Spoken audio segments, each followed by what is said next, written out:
Olá, querida turma, sejam todos bem-vindos à nossa segunda aula da disciplina de Fundamentos de Educação Infantil.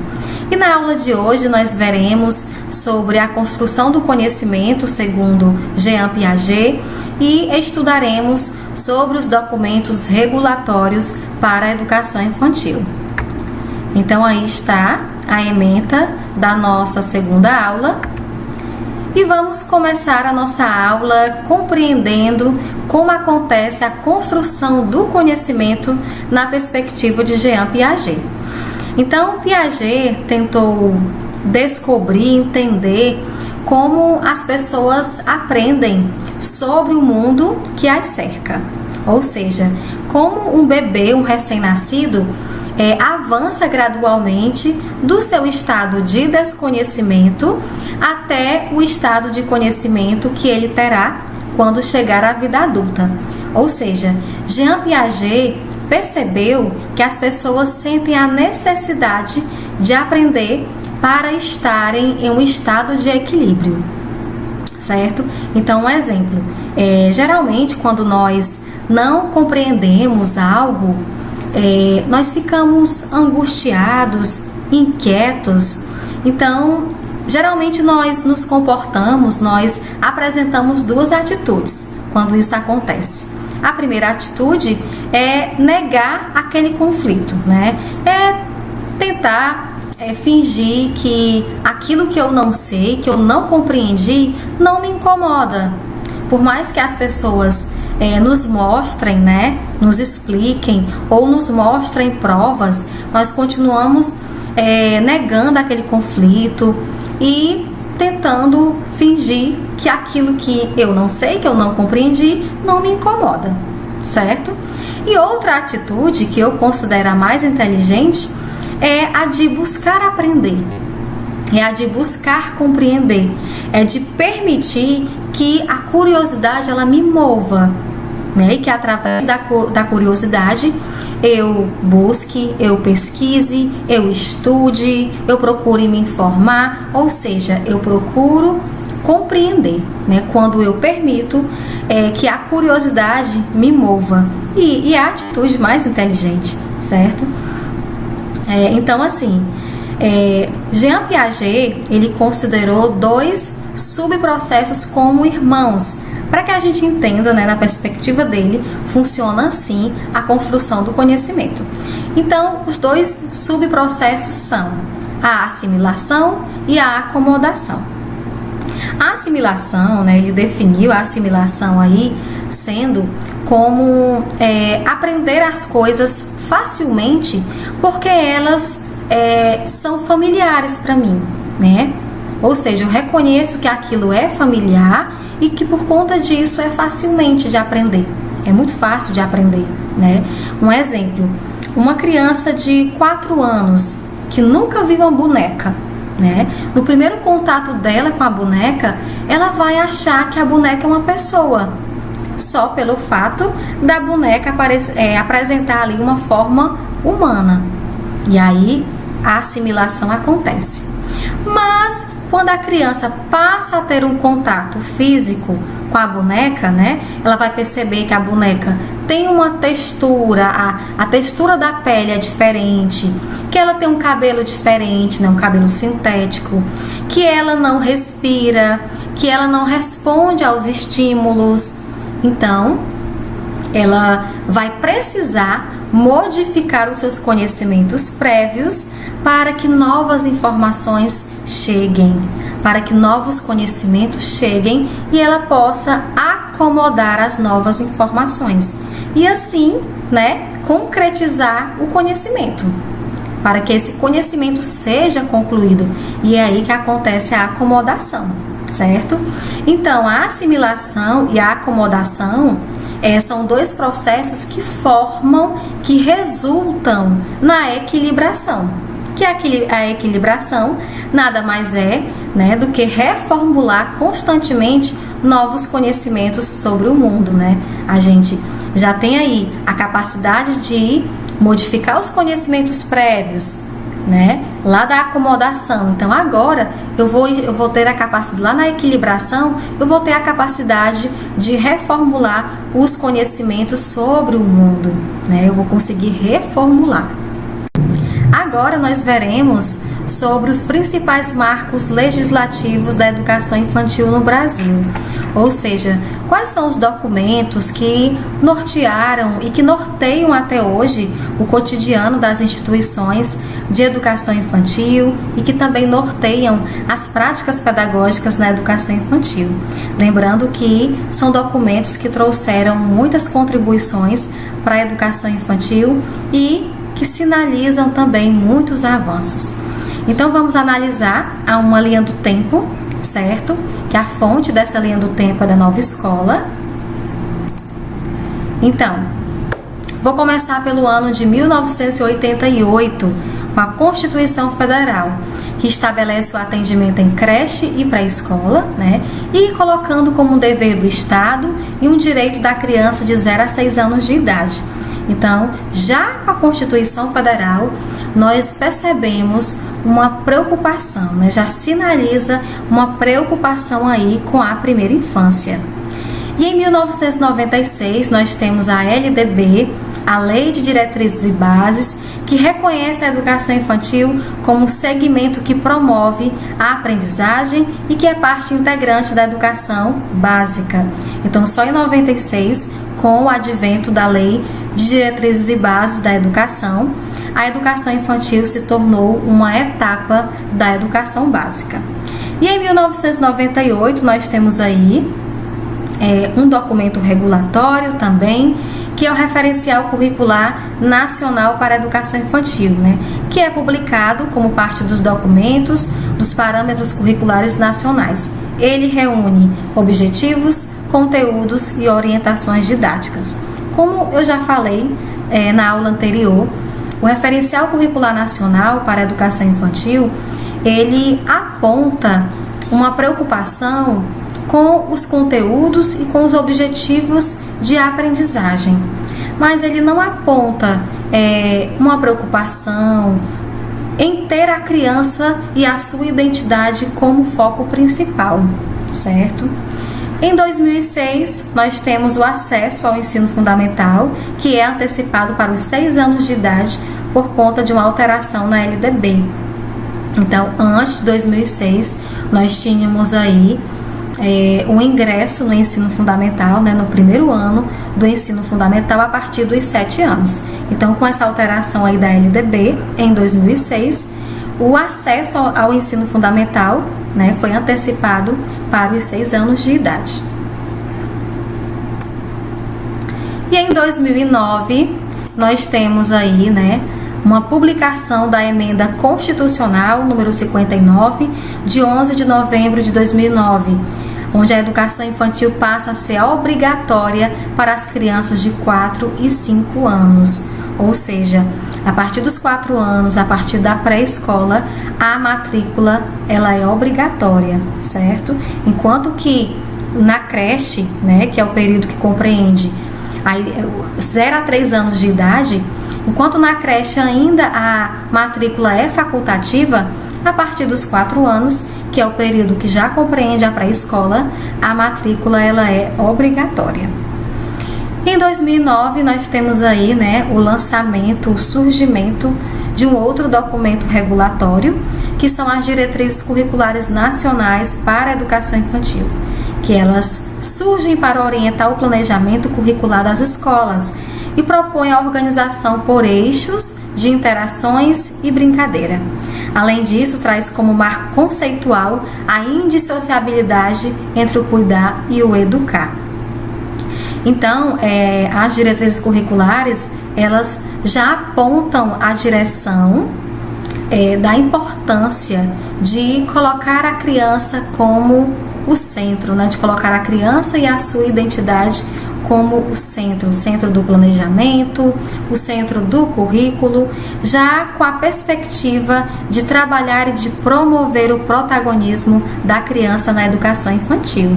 Tanto que ela já traz aí como eixos estruturantes as interações e as brincadeiras, né? Que a criança, ela Ao brincar, ela interage e nessas interações ela aprende, ela se desenvolve de forma plena e integral também.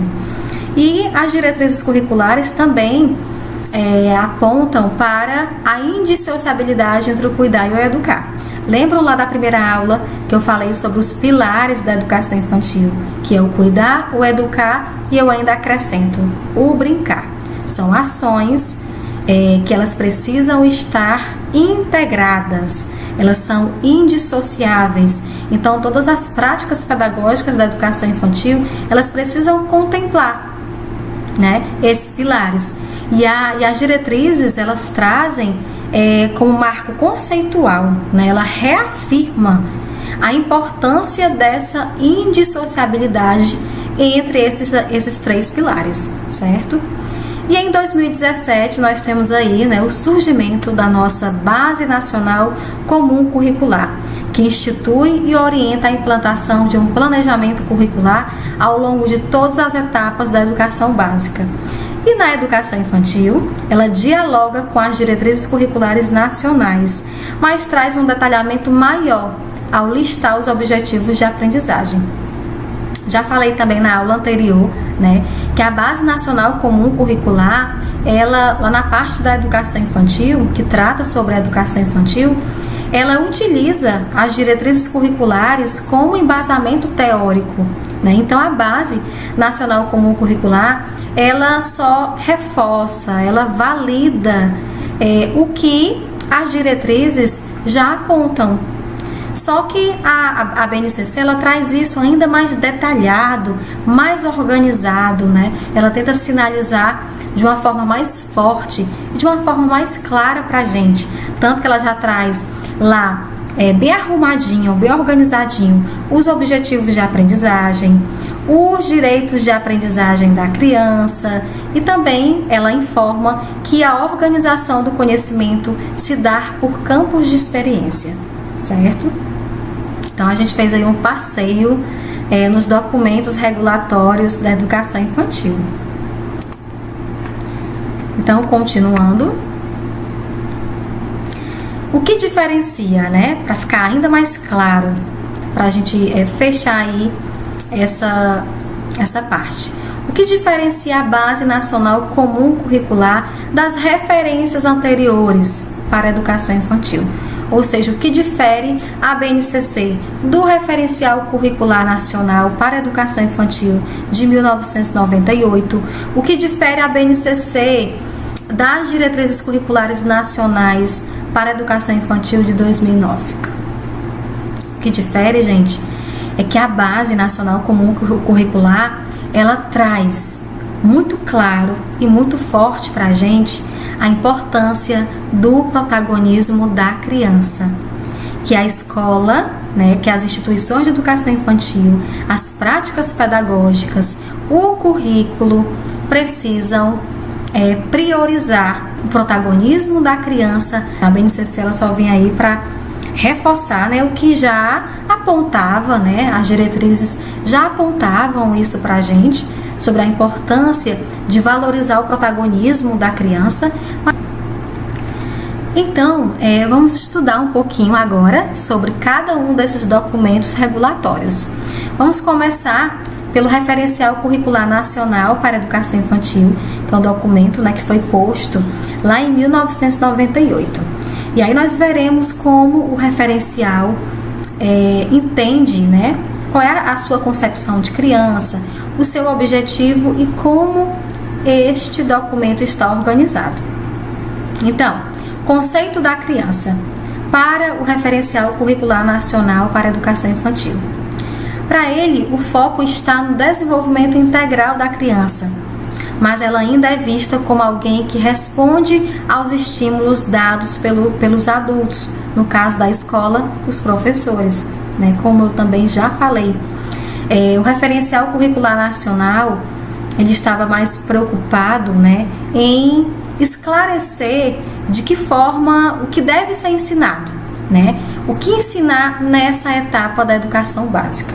Ou seja, quais são os conteúdos, que devem ser trabalhados nessa etapa da educação básica, quais são os objetivos de aprendizagem.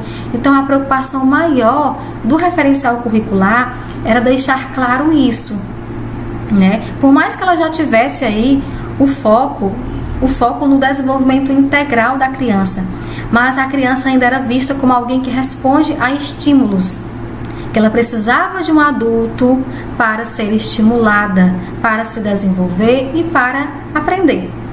Então, por quê? Porque a visão, né, o foco do referencial curricular era exatamente deixar claro o que deveria ser ensinado nessa etapa da educação básica, que é a educação infantil. Por isso, a preocupação dele em esclarecer sobre os conteúdos e esclarecer também sobre os objetivos de aprendizagem. E aí eu já falei o objetivo, né? Que é esclarecer o que deve ser ensinado nessa etapa da educação básica.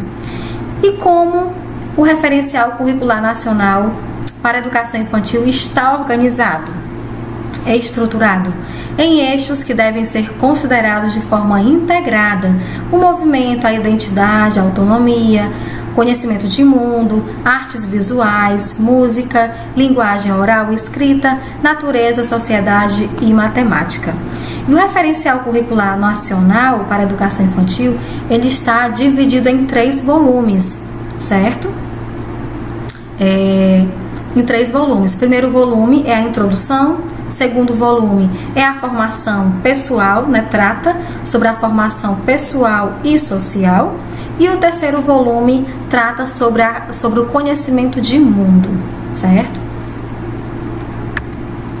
Então, agora vamos para as diretrizes curriculares nacionais para a educação infantil, que é de 2009, né? Como as diretrizes apresentam a sua concepção de criança, qual é o seu objetivo principal e como este documento está organizado. Então, amplia, né? As diretrizes, ela amplia o olhar sobre a criança, considerando as interações sociais como condições essenciais para o aprendizado. Ao mesmo tempo, a criança está no centro do processo de aprendizagem, como sujeito das diferentes práticas cotidianas. Então, as diretrizes, ela já colocava a criança como sujeito, né, das práticas cotidianas. Ela deveria estar no centro. Ela e a sua identidade deveriam ser o foco principal. Então, as diretrizes já apontam isso pra gente, tá? E aí isso vai ao encontro do protagonismo da criança. Na medida em que eu coloco a criança e a sua identidade como foco principal, né? Que tudo parte dela, o planejamento está centrado nela, o currículo está centrado nela, né? O cotidiano da instituição de educação infantil está centrado na criança, tudo parte dela. Então aí só vai caminhar para que o seu protagonismo seja desenvolvido, seja garantido, né? E seja trabalhado cotidianamente. Trata a criança com toda a complexidade e potência e situa a educação infantil em relação ao desenvolvimento de princípios éticos, estéticos e políticos, certo? Então, as diretrizes, ela já traz para a gente de uma forma muito bonita e organizada os eixos estruturantes das práticas pedagógicas na educação infantil, que são as interações e as brincadeiras, né? Ela reforça que o brincar, ele vai garantir interação e que a criança vai aprender por meio das interações, por meio das trocas com seus pares, por meio da socialização, certo? Então isso é muito importante. E ela traz também, né, os princípios éticos, estéticos e políticos que devem ser respeitados e garantidos na medida em que a instituição de educação infantil pensa os seus instrumentos de gestão, pensa o seu planejamento, pensa o seu currículo e planeja as suas práticas pedagógicas. E o objetivo das diretrizes curriculares? Trazer mais subsídios sobre como a criança aprende, para que, a partir daí, possa se pensar em como garantir o que ela tem direito de aprender nessa fase. Reforça a importância de que o aluno tenha acesso ao conhecimento cultural, científico e o contato com a natureza, porém, preservando o modo de aprender, o modo de a criança aprender, certo? Então, olha aí a preocupação das diretrizes, né?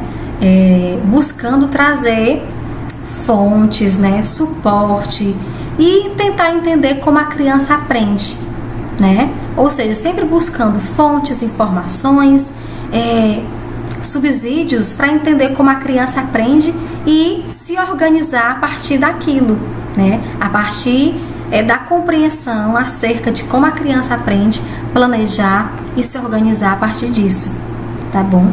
Tudo, né, em prol de garantir o direito de aprender da criança. Vou só reforçar.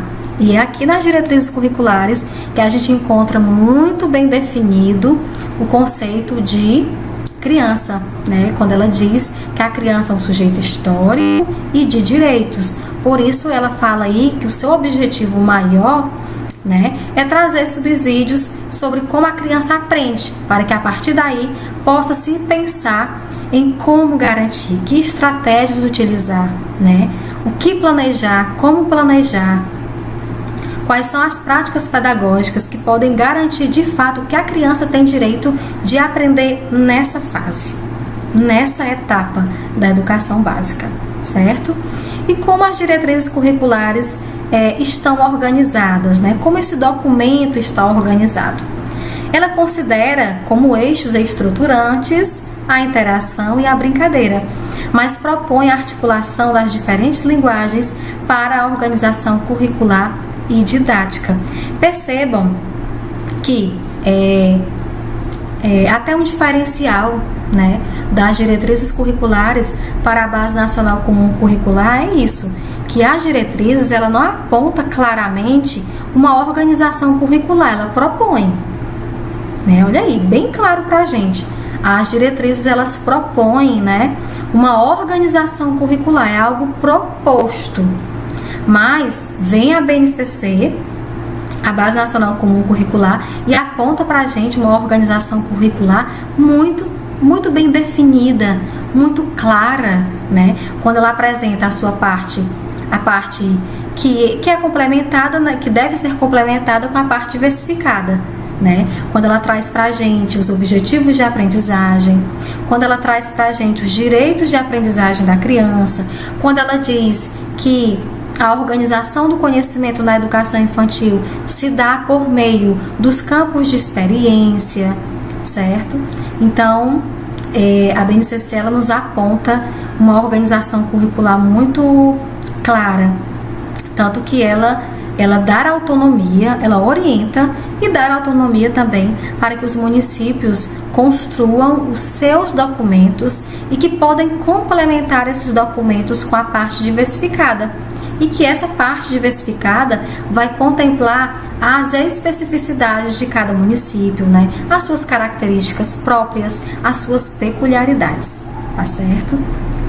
Então é aí o que difere também a BNCC das diretrizes curriculares.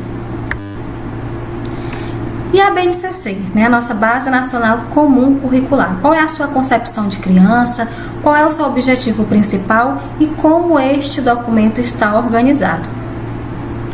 Bom, ela reforça a visão da criança como protagonista, né?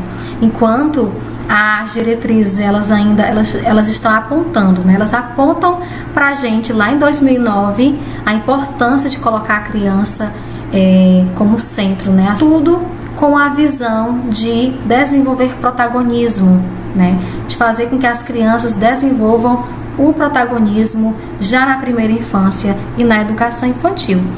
Mas as diretrizes já apontam isso no documento aí lá em 2009 e vem a BNCC e reforça. Como eu falei, a BNCC é um documento que veio para reforçar, ampliar também e validar o que já nos apresenta, né, as diretrizes curriculares, certo? Então ela reforça a visão da criança como protagonista em todos os contextos de que faz parte e que ela não apenas interage, mas que ela cria, modifica a cultura e a sociedade. E o objetivo da Base Nacional Comum Curricular, né, o seu objetivo principal é que a partir de um significativo avanço no entendimento de como a criança aprende, oferecer referências para a construção de um currículo baseadas em direitos de desenvolvimento e aprendizagem bem definidos. Então, ela diz que quando se há uma compreensão, né, olha o objetivo dela, quando se há uma compreensão acerca de como a criança aprende, vai ficar muito fácil, né? Eu oferecer referências, eu colocar referências, eu colocar embasamento teórico lá no meu currículo, no currículo da rede municipal de ensino, nos instrumentos de gestão da escola, né? Projeto político pedagógico, proposta pedagógica da escola. Então, quando eu sei, quando eu compreendo realmente, verdadeiramente como a criança aprende, vai ficar ainda mais fácil eu enriquecer os documentos norteadores, os documentos que norteiam o meu município, né? a minha rede municipal de ensino, que norteiam a instituição de educação infantil a qual eu trabalho. Então vai ficar muito fácil. Essa construção do currículo vai ficar mais fácil, tá? Por quê? Porque eu vou buscar embasamento em direitos de desenvolvimento da criança e também nas suas aprendizagens, né? Ou seja, eu irei partir sempre de como a criança aprende, certo? De que maneira ela aprende, tá bom? E como a BNCC, né? Como esse documento está organizado? As diversas áreas de conhecimento e as diferentes linguagens são integradas por meio dos campos de experiência. Parte-se do pressuposto de que a criança aprende por meio das experiências vividas no contexto escolar. A princípio, né, assim que os municípios, né, começaram a utilizar a Base Nacional Comum Curricular, a orientação era trabalhar um campo de experiência em cada dia. Ou seja, cada dia nós iríamos contemplar nas práticas pedagógicas apenas um campo de experiência, mas hoje não. A orientação que nós temos hoje é que os campos de experiência, porque não é a orientação que nós temos hoje, é o que a BNCC nos fala, né? Só que a princípio foi posto dessa forma, né? Porque até para uma organização curricular melhor, para uma organização melhor da escola, da rede municipal de ensino, foi orientado que seria interessante trabalhar um campo de experiência por dia. Mas a BNCC, ela diz claramente que esses campos, que as diferentes linguagens, elas são integradas por meio dos campos de experiência. Então, os campos de experiências, eles devem ser trabalhados de forma integral. Eles devem estar integrados dentro das práticas pedagógicas, dentro do meu planejamento diário, certo? Porque, de fato, né, os campos, eles se dialogam, eles conversam. Então, na perspectiva de garantir o direito da criança de aprender, na perspectiva de garantir que a criança se desenvolva de forma plena e integral. Então, é importante que os campos de experiência, eles estejam aí integrados cotidianamente nas práticas pedagógicas das instituições de educação infantil. Então, concepção de educação infantil, né, segundo as diretrizes curriculares nacionais. Então, eu tenho aí 2 pontos que estão contemplados dentro da concepção de educação infantil, segundo as diretrizes curriculares nacionais. Primeiro ponto, matrícula e faixa etária. É obrigatória a matrícula na educação infantil de crianças que completam 4 ou 5 anos até o dia 31 de março do ano em que ocorrer a matrícula. E aí, gente, nós consideramos a idade escolar, certo? Então, um exemplo, a criança que completa 4 anos depois, né, após o dia 31 de março, ela não pode estar legalmente falando, ela não pode estar matriculada na pré-escola, na turma do Infantil 4. A idade escolar dela ainda é de creche. Ela deve estar matriculada lá na turma do Infantil 3. certo? Por quê? Porque ela só completa 4 anos após o dia 31 de março. Se ela completar antes do dia 31 de março, aí sim, a sua idade escolar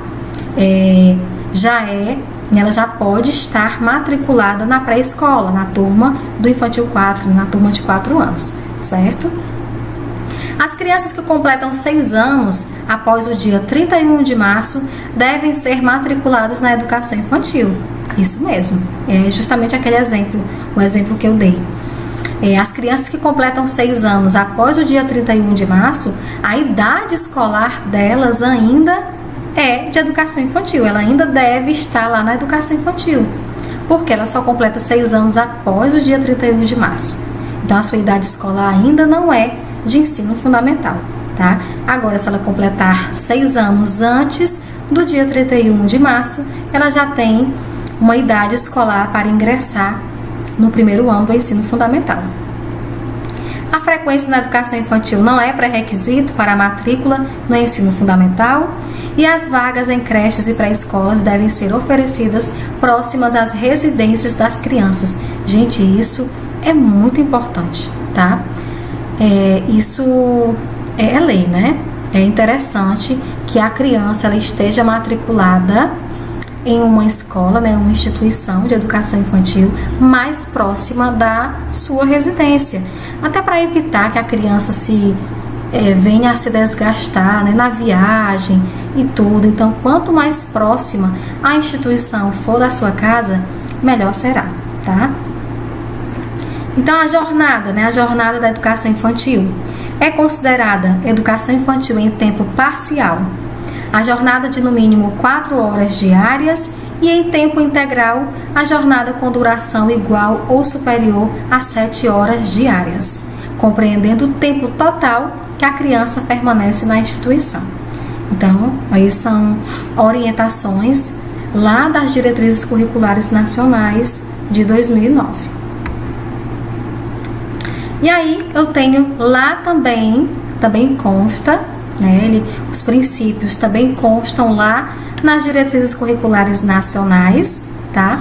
Que diz, né, que as propostas pedagógicas de educação infantil devem respeitar os seguintes princípios, né? Devem respeitar, devem assegurar e garantir que esses princípios estejam presentes, inseridos nas práticas pedagógicas cotidianas da educação infantil.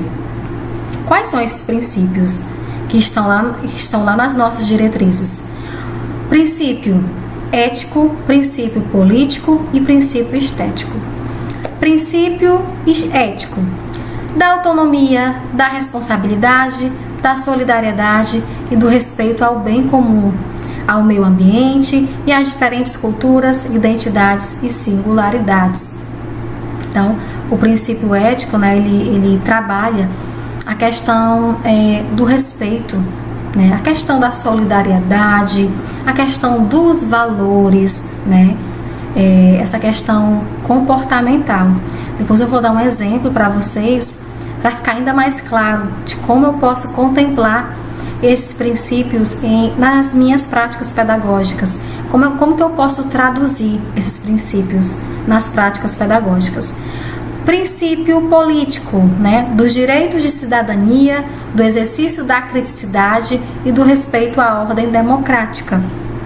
Ou seja, é um princípio que valoriza, né, que nos fala sobre a importância de valorizarmos a opinião da criança, o seu senso de criticidade, né?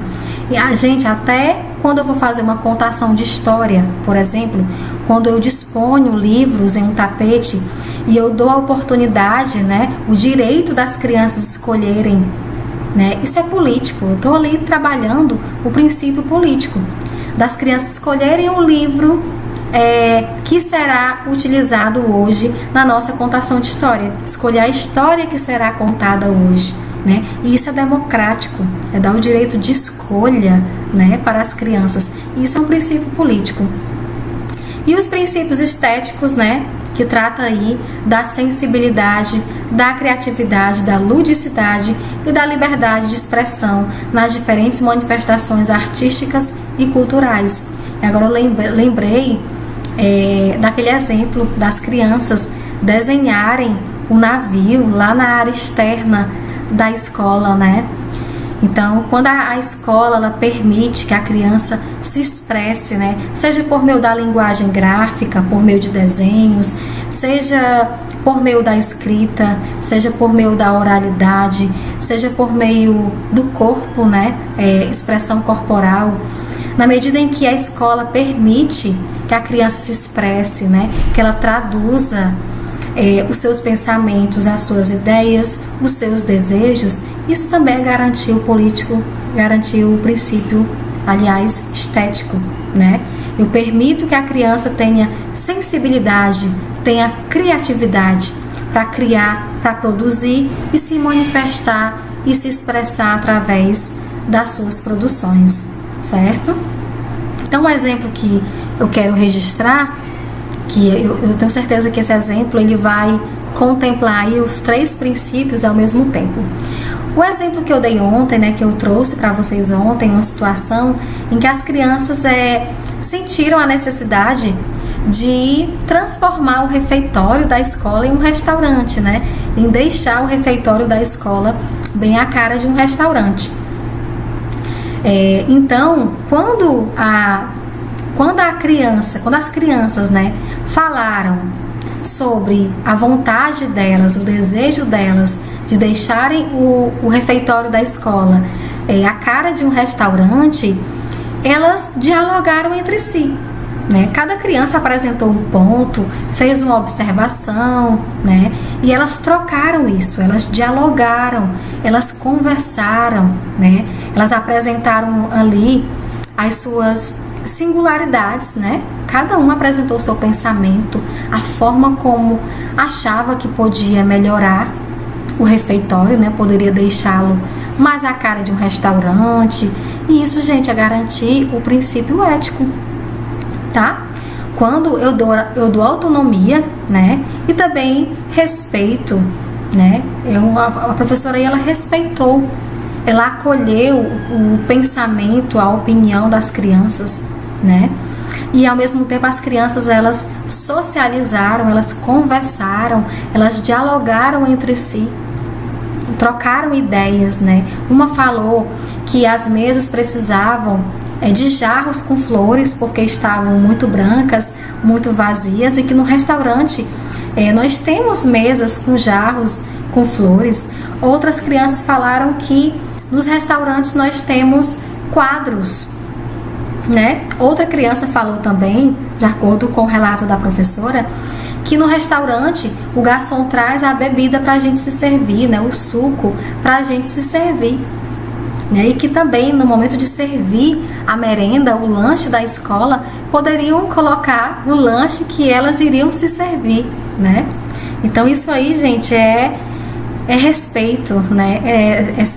Eles socializaram as ideias, né? As observações entre si, não só com a professora, mas eles dialogaram sobre isso. Isso é garantia também do princípio ético. Essa questão do respeito, né, ao outro, a singularidade, a ideia do outro, né? E político, né? Também o princípio político foi garantido, porque a professora, ela acolheu a fala das crianças, né? Quando as crianças apresentaram as suas opiniões, o que elas pensaram, o que elas observaram, como elas imaginam, como elas imaginaram que poderiam transformar o refeitório da escola em um restaurante. Então, a professora poderia muito bem ter ido lá na gestão da escola e ter combinado com a gestão da escola de comprar uns quadros, né? Olha, as crianças falaram que a gente deveria deixar o refeitório mais a cara de um restaurante. Então vamos colocar uns quadros, vamos comprar uns quadros e colocar lá no refeitório. Mas não. A professora, ela acolheu a fala das crianças, acolheu a observação delas, né? As ideias delas, e isso é garantia aí do princípio político, né? E aí, ao mesmo tempo, ela já contemplou o princípio estético, quando ela permitiu que as crianças se utilizassem da criatividade para construir os quadros, né? As crianças fizeram desenhos para colocarem nos quadros. As crianças cultivaram flores, plantas para colocar nos jarros lá nas mesas, né? Colocar os jarros lá nas mesas. E isso também é garantia do princípio estético, porque as crianças, através da sua criatividade, elas se expressaram, né? Elas manifestaram aí os seus desejos, os seus pensamentos e as suas ideias. Tudo isso foi traduzido nessas ações, né? No momento que as crianças produziram os quadros, no momento que as crianças cultivaram as flores para arrumar e colocar lá nas mesas, tá bom? Então, percebam aí que a professora, muito atenta à fala das crianças, com um olhar muito sensível, muito observador, ela conseguiu garantir ao mesmo tempo, em uma situação, né? Em todo um contexto, ela conseguiu garantir esses 3 princípios. E lá na BNCC, né, o que ela fala pra gente é que nós precisamos pensar os espaços da escola. Nós precisamos pensar os espaços da escola. Nós precisamos pensar e planejar as práticas pedagógicas que são desenvolvidas cotidianamente nas instituições de educação infantil. Pensar tudo isso, planejar tudo isso para conviver, para que a criança tenha assegurado, né, e garantido o seu direito de conviver, o seu direito de brincar, de participar, de explorar, de expressar e de conhecer-se, né? Então, assim, quando eu organizo, por exemplo, os cantinhos na minha sala de aula, quando eu organizo o cantinho da leitura, com livros, com muitos livros, né, de vários clássicos da literatura infantil, quando eu organizo o cantinho da arte, né, com tinta, com giz de cera, quando eu organizo o cantinho da matemática com números, né, para as crianças tocarem, com formas geométricas.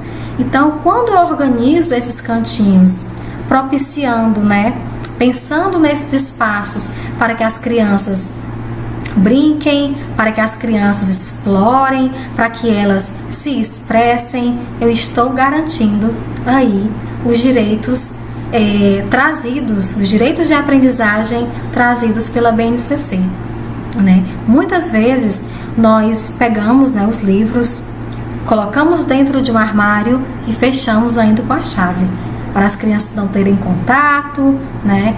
Para as crianças não rasgarem os livros, mas a gente precisa propiciar, né? A gente precisa pensar nesses espaços dentro da sala de aula que podem garantir, né, de forma autônoma, de forma espontânea, né? A criança pode explorar esses espaços e pode aprender e ao mesmo tempo, né, de forma tão espontânea, a criança vai ter ao mesmo tempo esses direitos de aprendizagem garantidos, porque a professora é aquela que pensa nos espaços, ela proporciona recursos, né? Ela disponibiliza recursos para que a criança ela olhe para os 4 cantos da sala de aula e ela se sinta convidada em criar, em produzir, em brincar, em interagir, certo? Então, é importante, muito importante, esse olhar atento e sensível do professor até em planejar, né, em organizar os espaços da sala de aula.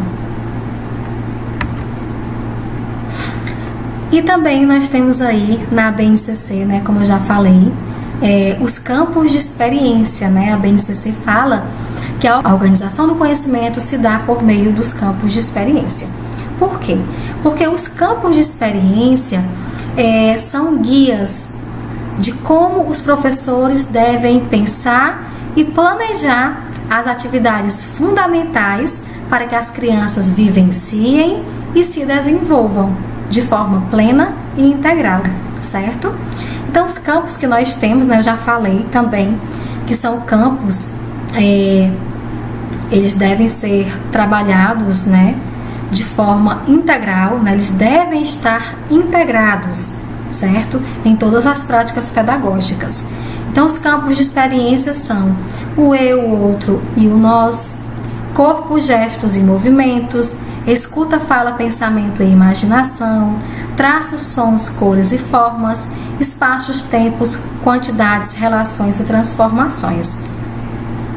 Então, gente, é isso, né? A BNCC fala, né, quando ela diz que a organização do conhecimento deve se dar por meio dos campos de experiência. O que ela quis dizer com isso? É que as diferentes linguagens, né, quando a gente olha para os campos de experiência, nós percebemos e identificamos aí várias linguagens, né? Percebemos a linguagem gráfica, a linguagem verbal, né? A linguagem escrita, a linguagem corporal, né? Muitas linguagens, né? Porque a criança é feita de linguagens, né? Ela tem múltiplas linguagens. Então, o que a BNCC fala é que esses campos de experiência são guias, né? Eles atuam como uma espécie de guias para os professores planejarem as atividades que são essenciais e fundamentais para que as crianças vivenciem e se desenvolvam de forma plena e integral.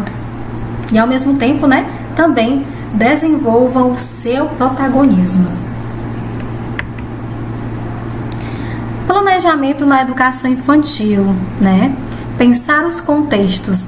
O planejamento da educação infantil, ele deve sim pensar todos os contextos, né?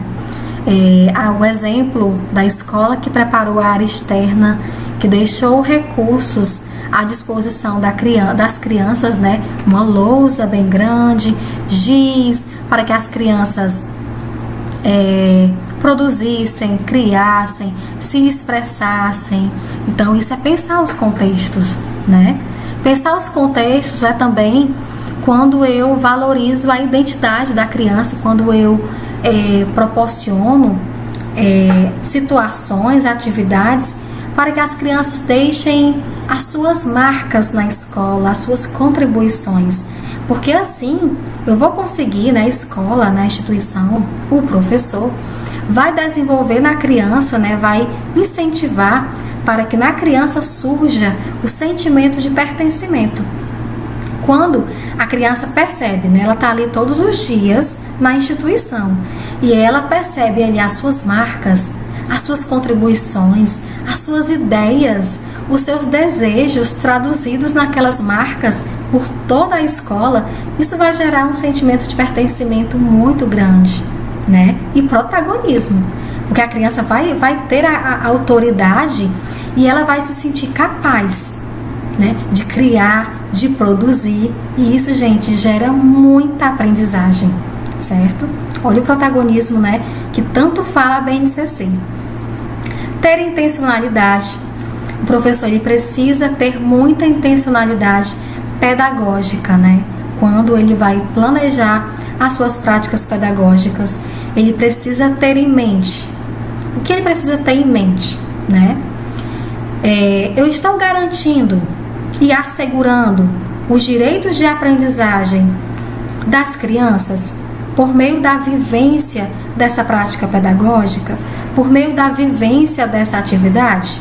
E isso é ter intencionalidade pedagógica. Eu estou garantindo os objetivos de aprendizagem que estão lá na BNCC, na minha prática pedagógica? Isso também é ter intencionalidade pedagógica. Eu estou garantindo as minhas práticas pedagógicas, elas foram pensadas, elaboradas, tendo como eixos estruturantes, norteadores, as interações e as brincadeiras? Isso é ter intencionalidade pedagógica. O que a minha criança vai aprender? O que ela vai aprender por meio da vivência dessa prática pedagógica, dessa atividade? Isso também é ter intencionalidade pedagógica. O que ela vai desenvolver? Quais as habilidades que ela vai desenvolver por meio da vivência dessa atividade? Então, gente, planejamento na educação infantil, ele precisa ter muita intencionalidade pedagógica. Tudo para quê, né? Saber e para que eu vou planejar isso. Saber para elaborar uma prática pedagógica, né? Buscar os conhecimentos necessários. Aprendo e ensino enquanto professora. É verdade. A professora aprende e ensina também. Aproveitar as situações trazidas pela criança para pensar ações e estratégias que ajudem a avançar. Ou seja, planejar a partir daquilo que a criança já sabe, a partir daquilo que a criança já aprendeu. Então, quando eu planejo a partir das situações de aprendizagem, né? Quando eu planejo a partir das aprendizagens das crianças, né? A partir das experiências e das vivências trazidas pelas crianças, eu consigo planejar estratégias, ações para que elas avancem, certo? E documentar. Gente, a documentação pedagógica é importantíssima. Professora, mas o que é a documentação pedagógica na educação infantil? É quando o professor ele faz registros avaliativos, ou seja, quando ele produz um relatório, quando ele registra sobre o desenvolvimento da criança em sala de aula, né, sobre o comportamento dela, sobre a maneira dela aprender. Isso é importante, tá, gente? E não só eu preciso observar e registrar. Então, o registro aí parte da observação do professor, certo? O professor de educação infantil, ele precisa ter um olhar sensível, atento e observador. E registrar e documentar essas observações. Porque observando como a criança aprende, observando o seu desenvolvimento, o seu comportamento em sala de aula, é que ao analisar os relatórios, eu vou conseguir refletir sobre, eu vou conseguir refletir e repensar o meu planejamento, eu vou conseguir repensar a minha prática pedagógica. Gente, os relatórios, né, essa documentação pedagógica, ela é um embasamento teórico tão rico para o planejamento do professor, porque quando você registra, né, as observações que você faz cotidianamente da sua sala de aula, né, de como as crianças aprendem e se desenvolvem, e depois você estuda esse registro, né, essa documentação pedagógica, ali vai ser um norte, né, e um embasamento teórico muito rico para você repensar a sua prática pedagógica, para você repensar o seu planejamento, certo? E planejar, né? Planejar, o que é planejar na educação infantil, na verdade?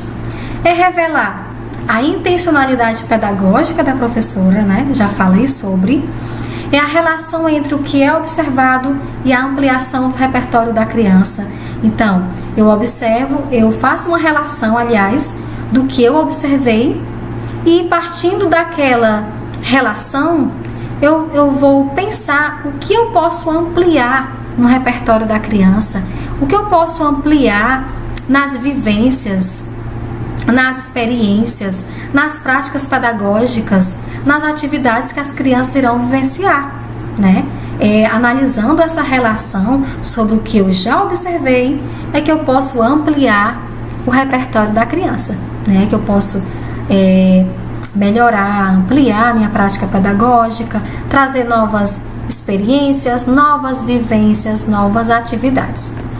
E planejar também é revelar as decisões tomadas pelo professor, né? Suas escolhas, caminhos e motivos. E planejar também é revelar a criança no seu modo de agir. Ou seja, planejar também é partir da criança, é tê-la como centro, né? O planejamento ele precisa, gente, de fato estar centrado na criança. O currículo precisa estar centrado na criança, certo? O foco deve ser ela. E, para a gente concluir, a educação infantil tem finalidade nela mesma, certo?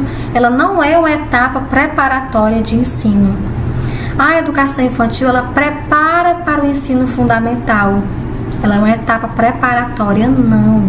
A educação infantil, ela tem sua finalidade, ela tem suas características, ela tem as suas propostas e ela tem os seus objetivos de aprendizagem e de desenvolvimento, certo? Então ela tem finalidade nela mesma. E a bibliografia, né, que eu utilizei para a nossa segunda aula. Então, gente, eu disponibilizei lá na plataforma os materiais para embasamento teórico da nossa disciplina. Então, eu oriento que vocês estudem, que vocês se aprofundem nos materiais, certo? E também respondam a nossa primeira atividade. Então, um abraço e até a próxima aula.